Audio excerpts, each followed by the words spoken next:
We're going to kick the night off with one of my favorite authors. She's a good friend, one of the best children's literature writers that I've ever met, extremely funny, and she has the unique talent of telling a kid's story, but at the same time making the adults laugh, so it's a great talent. She's written several books on the Sophie Trophy. One is currently published and will be available today, and hopefully number 2 will be out very soon. So my friend, Eileen Holland.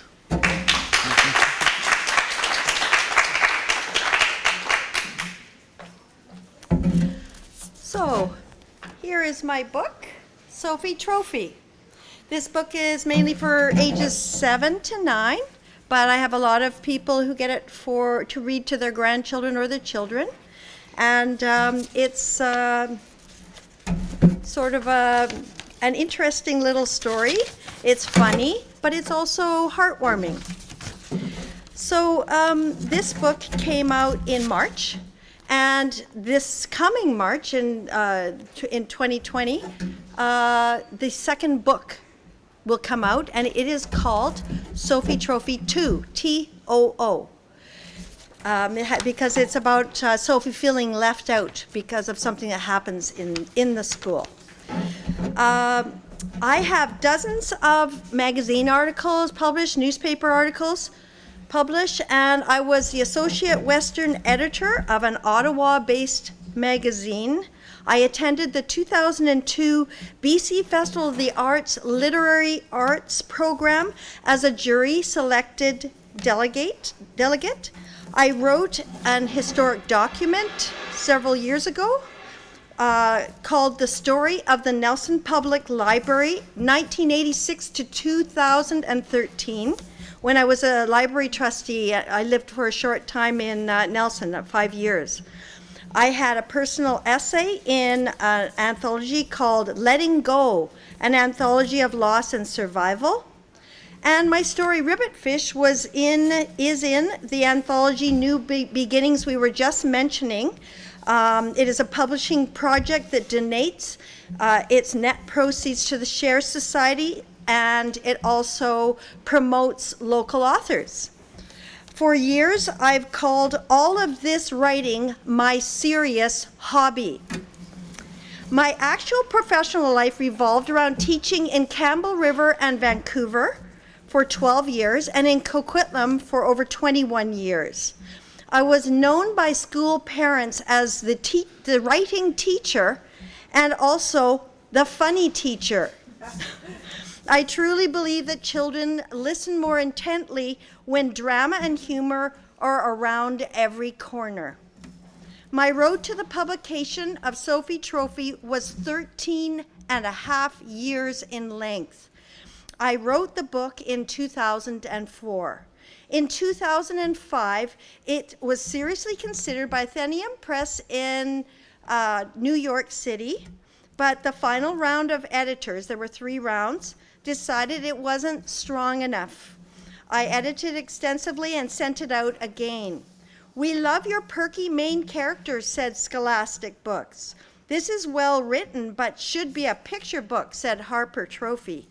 "Your spider should be a tarantula," said a BC company. I sighed. This was my favorite story of the 24 unpublished children's books I had in my files that I had written. I laughed as I wrote Sophie's funny scenes and got choked up when she struggled. If this couldn't get published, would any future book I wrote have a hope? Frustrated, I stopped writing children's books and wrote for adults instead. Almost everything I wrote was published. Then I heard Sophie Trophy calling to me, "Come back, Eileen." And I listened. I did a final heavy edit and then sent the manuscript off to Sononese Press, which was really close to Nelson, but formerly from Victoria. The book was accepted in 10 days. Now, to put this into perspective, I normally wouldn't hear back from a publisher to know whether they accepted or rejected a manuscript for 3 to 18 months. August 4th, 2016, as my book was about to go to the printer, the publishing company, Sononis Press, burned to the ground. My lovely publisher became gravely ill from the stress of the fire and was in several of the local hospitals for operations. For 20 long months, I waited with several other authors to hear what would happen to our books. To speed up publication, my publisher passed my contract on to a brand new Vancouver publishing company formed last March, like a year ago March, called Kruth Press. The publisher was formerly with Orca Books, which is the big Vancouver company, and with Monroe Books when she was younger, the bookstore. My book is printed in Canada on 100% recycled paper using vegetable-based inks and a dyslexic-friendly font. That sort of thing makes me love my publisher. I'm very proud of those when I say those words. I'm pleased now to finally hold my own books in my hands. I'm going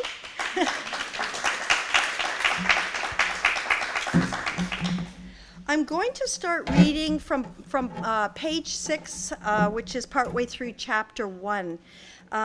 Chapter 1 is called Pet Spider Problems. We find Sophie and her best friends, Braden and Anoli, and Geordie, who's a sort of a rascal in the class.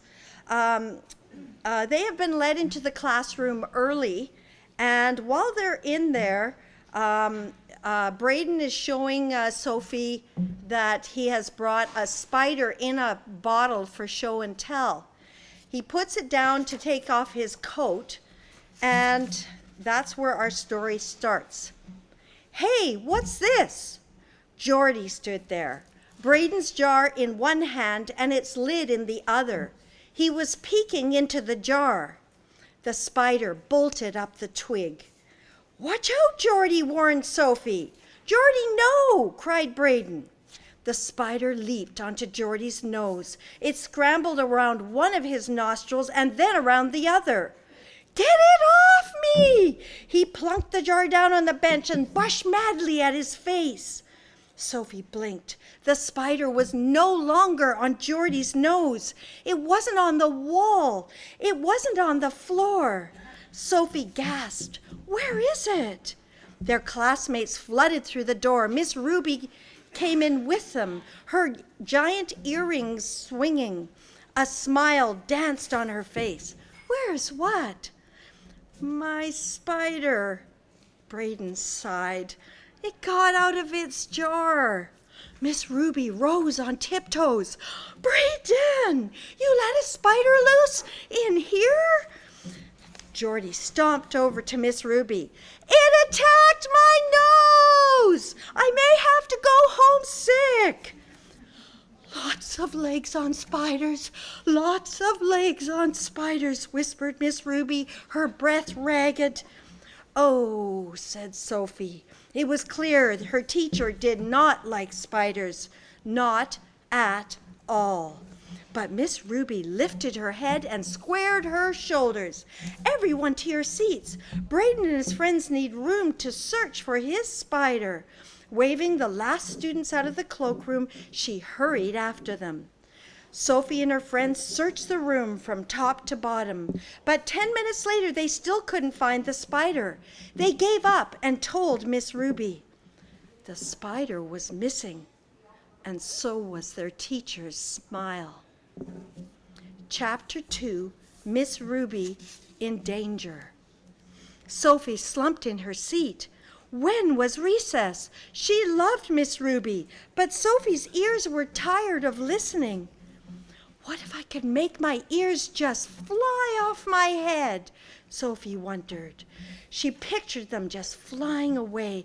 Maybe then her ears could have some real fun, like listening in on older kids telling secrets, like overhearing the principal scolding kids running in the hall, like, "You're dreaming again, Sophie. She lifted her head. Miss Ruby was standing in front of her.